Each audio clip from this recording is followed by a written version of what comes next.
Good evening. Another impromptu Darkstream here. I'm Vox Day. VoxDay.blogspot.com and Infogalactic.com. And very soon, very soon, on Monday, it's coming, Infogalactic News. We're very excited about this. I've just been working on it, finalizing the list of the fortunate 36 opinion sites that are going to be built into it. And now I don't know how many of you have heard the news yet, but I was talking to Milo earlier today, and we were talking about his awesome appearance on Bill Maher. Those two poor, overmatched gentlemen who were reduced to just shouting at him. But he said, yeah, something's coming. I'm not going to tell you what it is. He said, but something's coming. It's going to be big. And it's going to be all over the news. I said, okay, sounds good. And then I saw it come up, and it said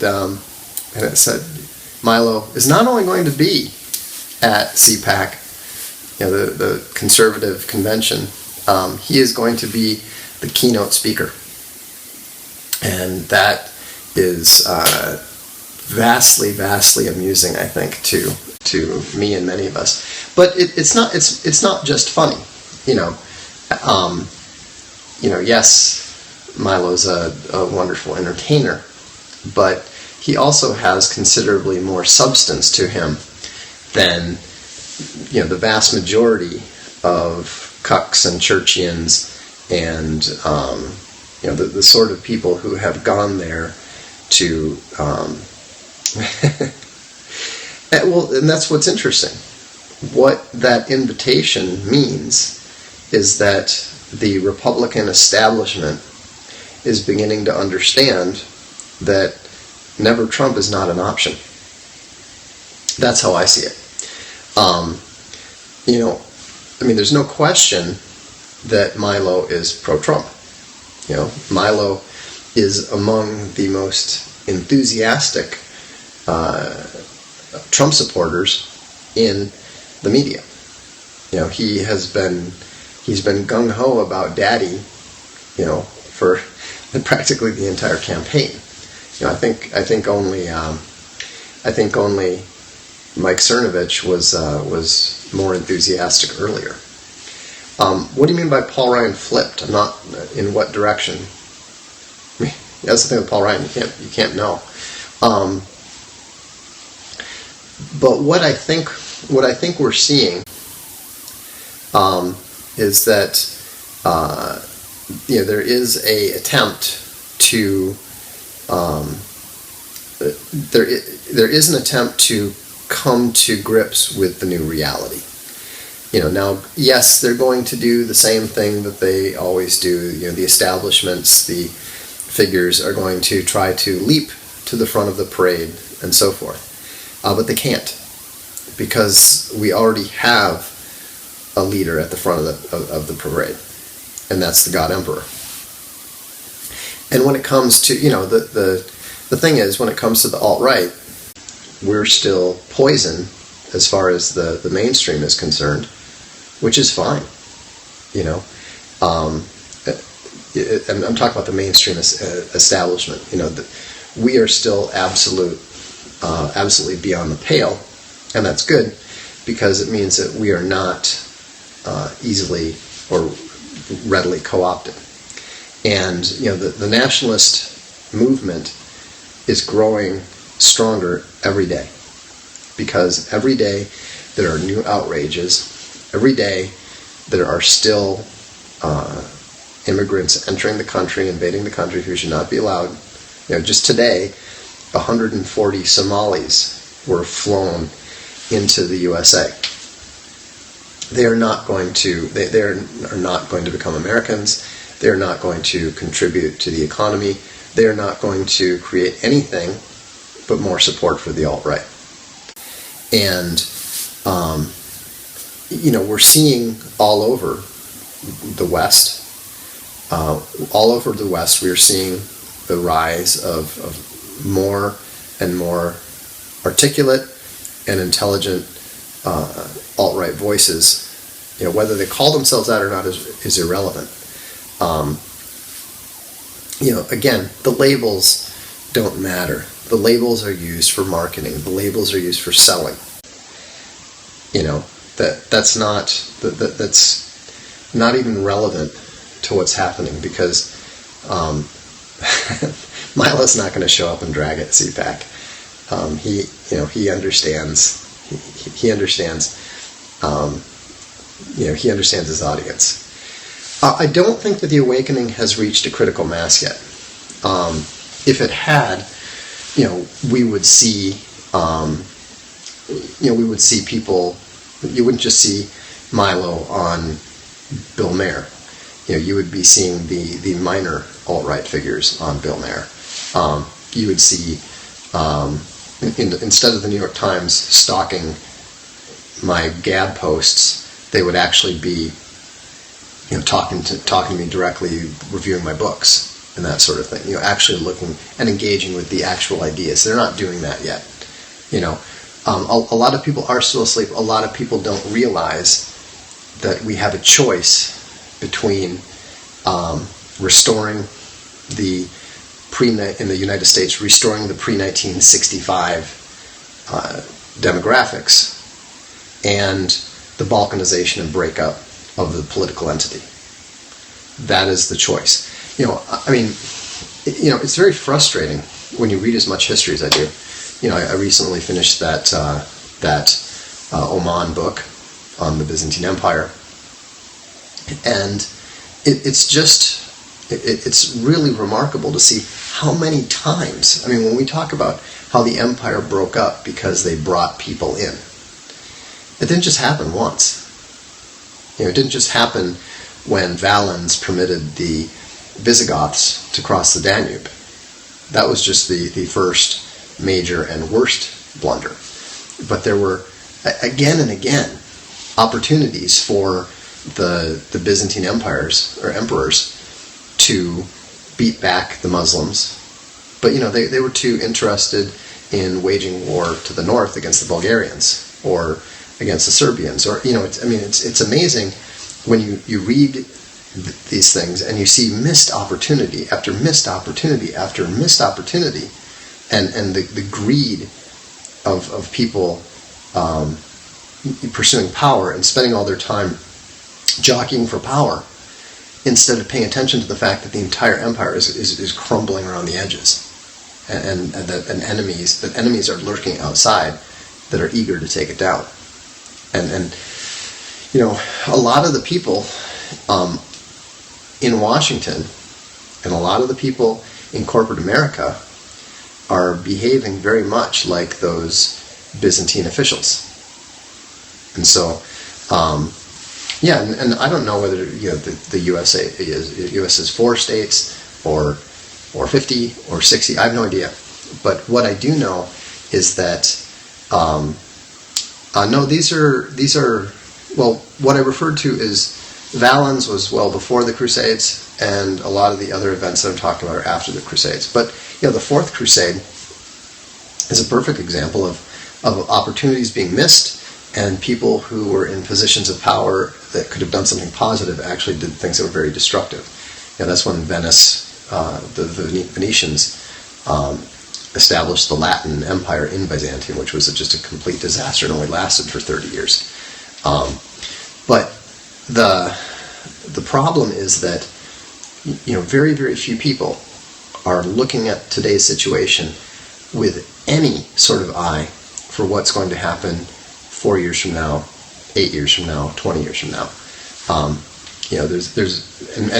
many of the people who are looking for the future are attempting to impose their idea of a future, which is almost always utopian, almost always authoritarian, if not totalitarian.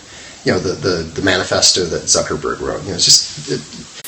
He might as well have been writing about how we're all going to be riding on unicorns and being sexually serviced by leprechauns for how realistic it was. And so the only way that I know to encourage people to have a longer view on events is to get them reading history. And it's very difficult because just most people won't. Most people don't enjoy it. I mean, most people don't read. And if they read, they're not going to read much history. And if you do make them read history, they're not necessarily going to draw the connections between the actions then and what's happening now. You know, it requires a certain level of intelligence. It requires a certain level of abstract reasoning and an ability to not insert yourself into the equation. You know, I mean, it always puzzles me how, Pat Buchanan's fantastic. It always puzzles me when I talk about things and people say, well, how would that affect you? What would that mean for you? You know, you're mixed race yourself. You know, you wouldn't belong in a proper white nationalist society, blah, blah. Well, so what?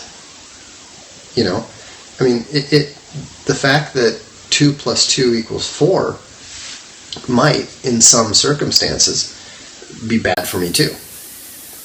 You know, but that doesn't. But whether it's good for me or bad for me has absolutely no relevance whatsoever to the fact of the fact of the equation.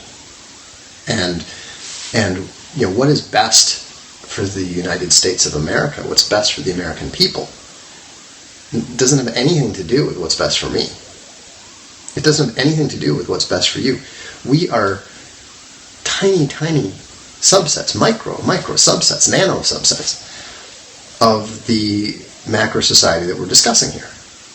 And so it's just fundamentally a category error to you know, immediately leap to, well, what does this mean for me personally? And I'm going to determine what I think about this on the basis of what it means for me personally. I mean, that's narcissistic, that's bordering on solipsism, and it's wrong. It's I mean, to describe it as selfish is an understatement. So, you know, and so, you know, yes, there's a lot of stuff going on, but, you know, let's get back to Milo at CPAC. You know, I mean, a lot of people, not a lot, but some people are talking about how, well, they're concerned that, you know, Milo's getting co-opted, that Milo's getting captured, that, you know, he's, you know, they're you know, worrying about. Well, I think that somebody just said that somebody else is a keynote. I think that there's often at many conferences there's multiple keynotes. I've never really understood what exactly keynote means. I used to think it meant like it's the big speech, and then I went to a conference last year and they had like 4 keynote speeches. So anyhow, well, no, Milo isn't alt-right per se. He's what I would call alt-light. I would also call him alt-west, and he's not conservative. I mean, that's why you wouldn't. You know, he's much more. You know, Milo's much more libertarian oriented, and you also have to keep in mind that he's British, and so he does not fit into the American political spectrum precisely because it doesn't apply to him. It's not what he grew up with. And so his intellectual development is going to be fundamentally different in an ideological and political perspective than the average Americans. So, and that's fine because Trump doesn't fit in that either. And, you know, neither do I. I mean, a lot of people don't realize it, but, you know, I had never, ever voted for a Republican for president before. You know, it was always funny because people say, "Oh, you know, you must be you're a conservative Republican," and that sort of thing. And, you know, yeah, I came from a Republican family. My parents were, you know, Republican senatorial inner circle members. Just a donor class thing. But, you know, I was voting for Andre Maru. Andre Maru in '92. So people don't always fit, and especially intelligent people and intellectuals often don't fit very precisely in the little boxes that we use. Do I see young up-and-comers in the Republican conservative strata? No, not really. I think that the Republican, the whole Republican conservative thing is pretty much dead. These are the kind of people that still get excited about Ben Shapiro, which is a joke.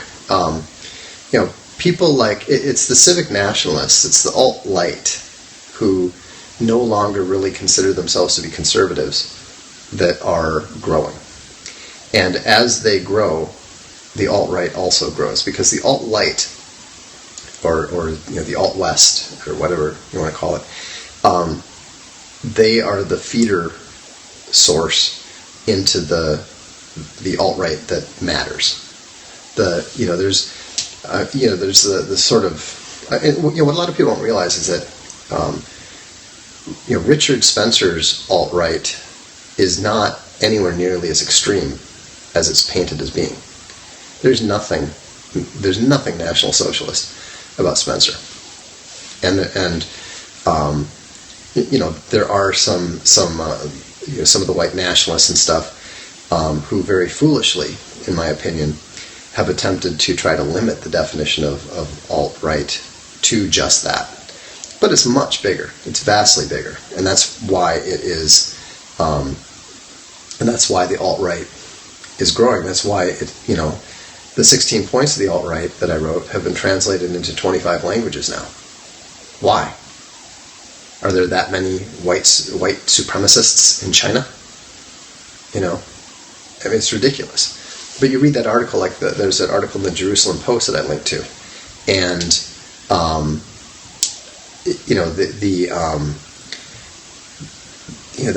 the guy who was writing there was basically completely disavowing what he called diaspora Jews, and he said basically that they're not Jews. Now that's can you imagine if I were to come out and declare that, or if Richard Spencer were to come out and declare that, people would say, hey, it's another Holocaust. But this is a bona fide Israeli Jew saying that these people they've rejected the Jewish God, they've rejected the Jewish homeland, they've rejected the Jewish religion, they've rejected Jewish traditions, and if you look at their genetics, they're half Italian. How are they Jews at all? And so, and this is somebody whose Jewish identity is bona fide and unquestionable. So, but these things are a natural process. Okay, there was a time when groups divide, and the further apart that they are in time and in geography and in language, the more that they become two completely separate groups. And I think that's what we're seeing, and that's why I think that we're going to see the rise of a strong, confident Israeli alt-right that shares many of its perspectives with the white nationalists, the Japanese nationalists, and so forth. To say Chinese nationalists is almost redundant. The Han are probably the most nationalistic people on the planet. So how can we best use Milo's appearance on CPAC? Just support him. Tune in, tweet about it, blog about it, be excited about it. Buy Dangerous, buy a copy of Dangerous, and buy 2 copies and give one to one of your friends.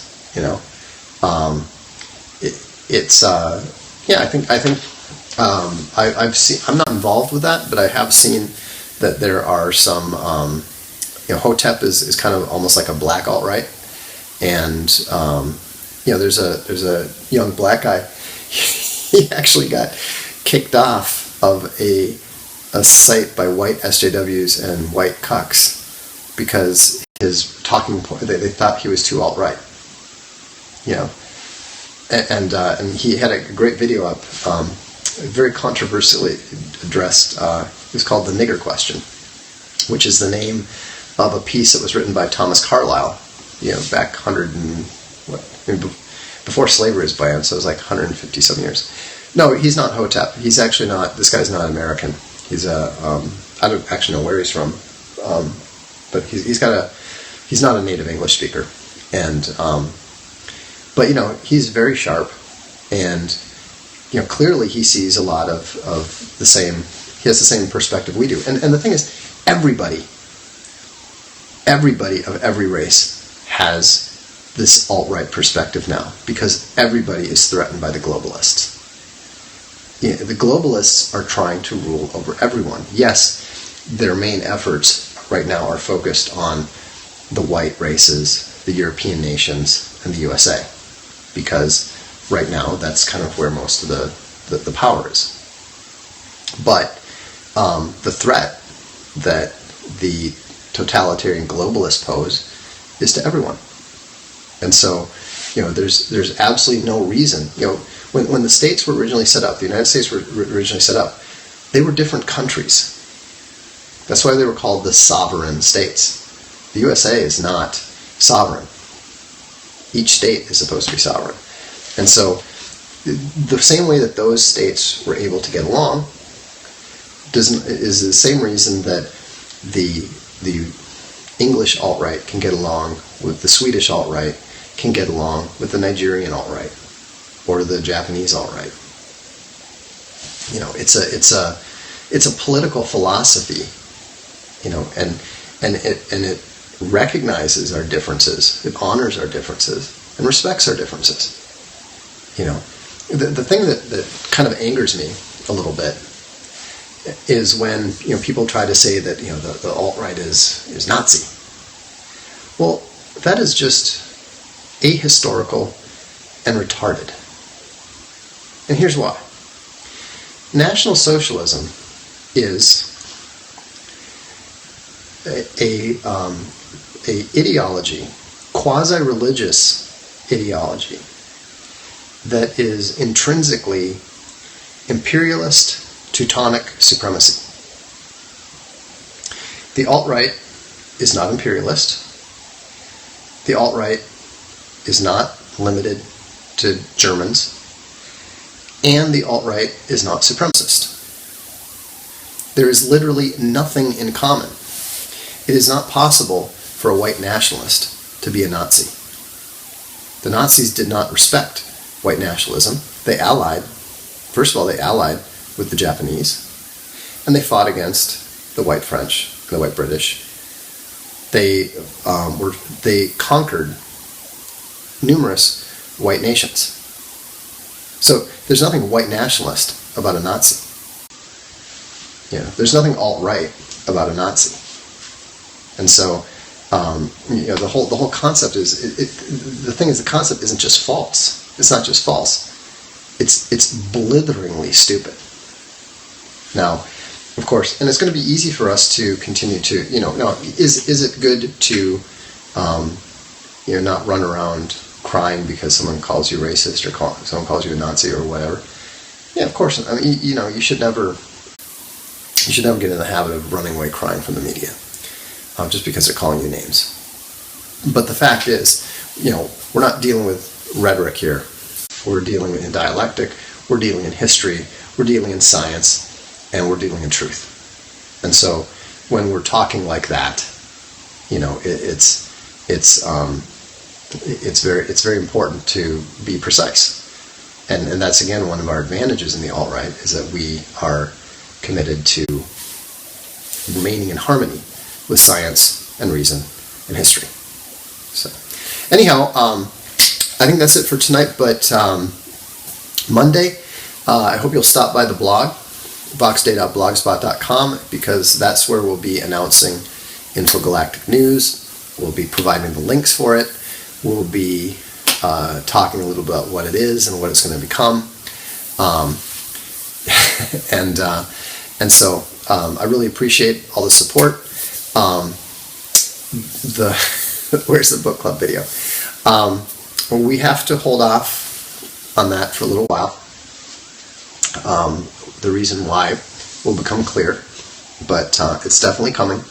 It's definitely in the works, and I'll be discussing it as soon as I am at liberty to do so. But like I said, if people post on, I'm blocked on Twitter, so my account is currently suspended, so I'm not posting there. So anyhow, thanks again. See you all, and I'll be around tomorrow night.